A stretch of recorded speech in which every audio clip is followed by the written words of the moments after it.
Now, the rest of the story. Alright, welcome back to, I guess you can say, day 2 of corn harvest. You can see all the dust and stuff that I didn't quite get out of the combine the other day is floating away right now. And Dad's going through and he's making all of his adjustments to the combine between the fan speed and the rotor speed and the concave width, distance, whatever. And my window washing did me a whole lot of good because a bird got a hold of my windshield. So we're looking for this to be a fairly productive day. At least I'm looking for it to be a fairly productive day. They are calling for rain and snow showers on Monday. And depending on how things all work for us here,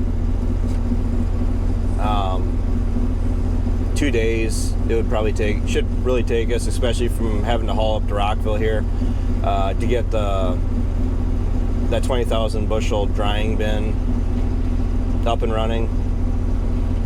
So that is up and running again. We had an issue with the stirrator. Surprise, surprise. It was a broken wire in the proximity sensor. So the sensor that I showed you in that previous video a little while back about the sensor that sits behind the auger that controls whether or not the ring drive motor will engage or not. Well, it ended up being diagnosed by the electrician that the wire was broke. So we ended up cutting out the old wire, and Dad was just, he had the bad wire, length of wire up in on the bench, and he was gonna strip the insulation back to actually get an idea about what, like, to see how bad it was. And it was broke. We already knew that, but the wire was broke like 4 inches from the end of the wire. I mean, kind of adds insult to injury that we fought that for so long, and it was just a bad wire just that far from the end where we were working. So I'm going to try to give you guys some updates. I'm going to take a lot of video, and I'm probably going to be doing a multiple day series here, just like I did last week, depending on how today progresses. So stay tuned. Stay tuned. Stay tuned. Alright, I'll do a little narration for this little clip. So here's regulating the grain flow into the sweep auger. I actually try to fill it fairly full. You can see where it's going into the actual tube on the left side of the sweep. I try to have that pretty well covered up so that way the auger is at least taking as much grain as I know it can take. Where this auger is sitting right now, and for the moisture of this corn, it is currently at 21% was the average for the day. It slid out of the wagon so much nicer. It slid up through the sweep. Didn't have as many issues there. It didn't feel, you couldn't feel the moisture in the corn when you would pick it up. It even spread a lot nicer in here too. So I don't know what the stuff was running at Rockville. I never did do a moisture sample test with the portable one, just because that was the whole point of having the moisture tester in the combine. It lets you know what it's doing across the field as you're harvesting. So here I'm shut off the spreader. That's what I did in the box there. That way I can open up the top door and look in to see where we're at as far as the grain. I already turned on the stirrators. You just can't see them through all the dust. And that is the spreader up there. It's got a little whirly, a spinning plate, and it's kind of throwing it off center there. But I didn't shut the spreader off at all because I did not want to dump any of the fines directly in the middle of the bin. That was an issue with the stuff from Rockville, on top of the fact of moisture. But corn's gone, it's been moved, and we're refilling it with some even drier stuff yet coming out of the field. So this stuff will be put into the storage bin, and we're focusing on just getting our bins and our on-farm storage filled so we can start focusing on our grain contracts. And now, on to the rest of the story. Alright, it's the end of, well, it's not the end of the day, but it's the last video for the day. Or clip for the day, or the clip for this video. You guys want a little bit of a sit rep as far as what's all really been going down. Anything really too attached to the combine, I couldn't tell you. I'm basically, like I like to call my tractor, is the Roadrunner. I am getting the grain back to the farm before, well, actually I'm keeping right up with the combine. I mean, I shouldn't say that. I'm keeping up with the grain cart, so Ryan is never full and the combine is never sitting idle. I mean, that is the goal and the intentions with running the cart in the field with the combine, is it allows the combine to keep running. And we're doing a pretty good job. That bin is already a quarter of the way full, and we really haven't covered too many acres. So that's a good, bad problem to have. It's an awesome problem to have. This is the most I've had to sit and wait for traffic today.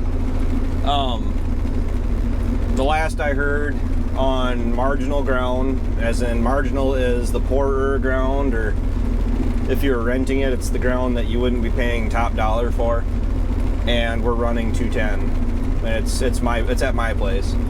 So I don't know, I know for a fact it's not going to run that across the whole thing, but it's a good feeling, especially for all the work and the management we do and the terrible spring we had. We're still able to get yields like this. That's awesome.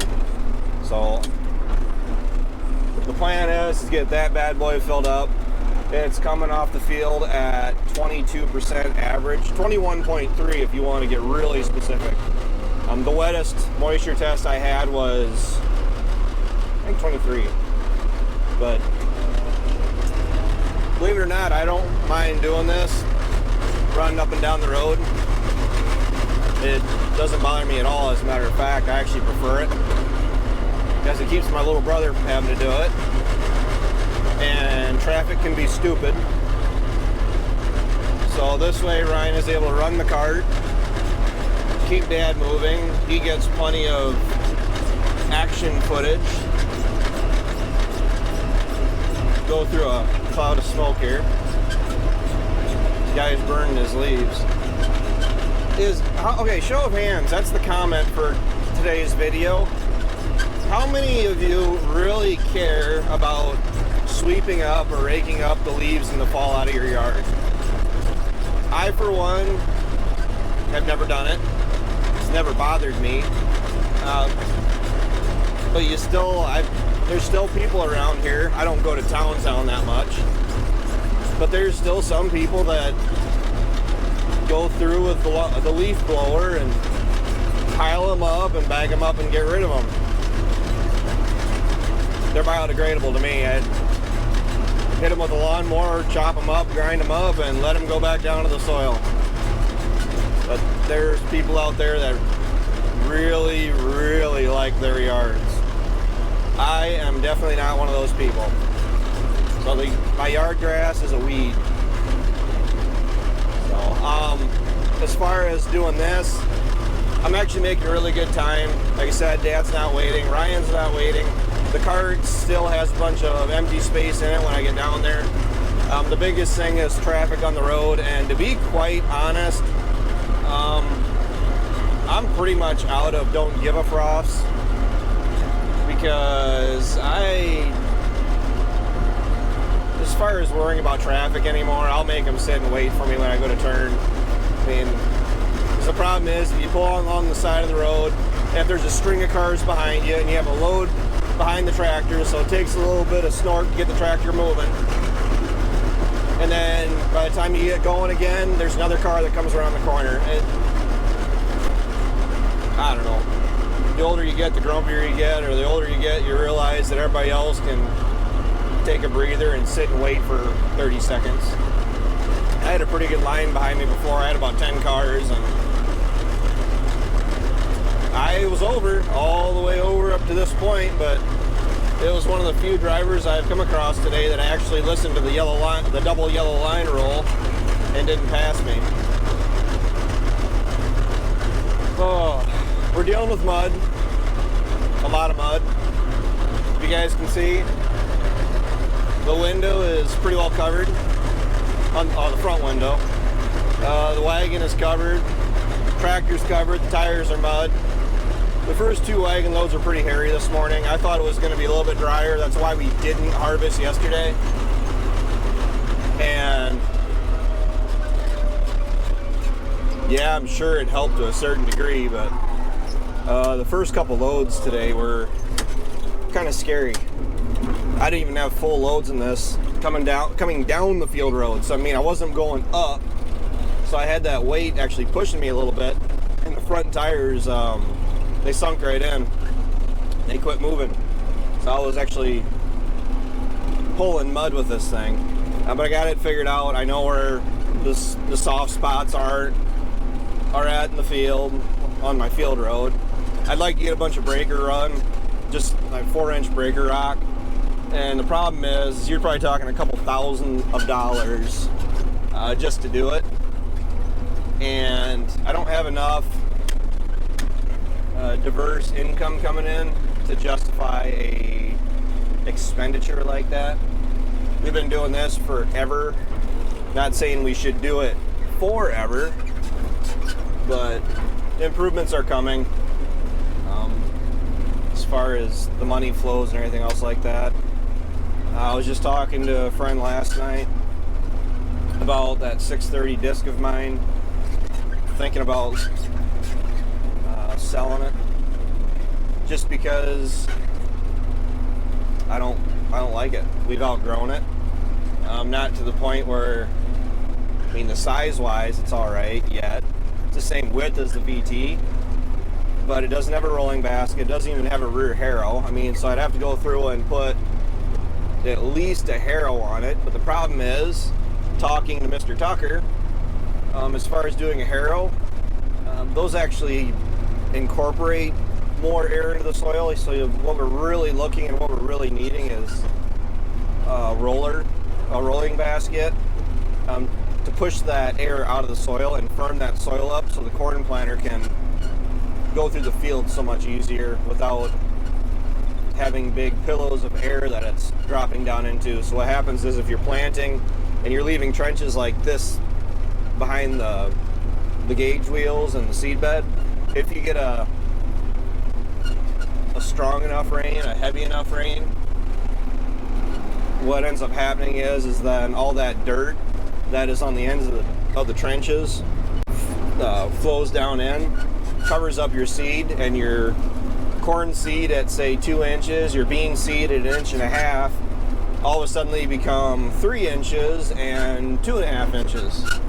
And there's a lot more of the management, the ins and outs of what you can, can't, and probably shouldn't really be doing in farming anymore, to keep your cost of production down and your profit margin at a happy level. So yeah, I don't have a whole lot of action shots quite yet. I'm gonna throw up my GoPro in the tractor and probably give you a live action shot of heading back to the buildings, but I'm just gonna feel a lot better if we're a little bit farther along with harvest than what we are. Yes, beans are done, and the goal is to try to knock out as much corn as possible.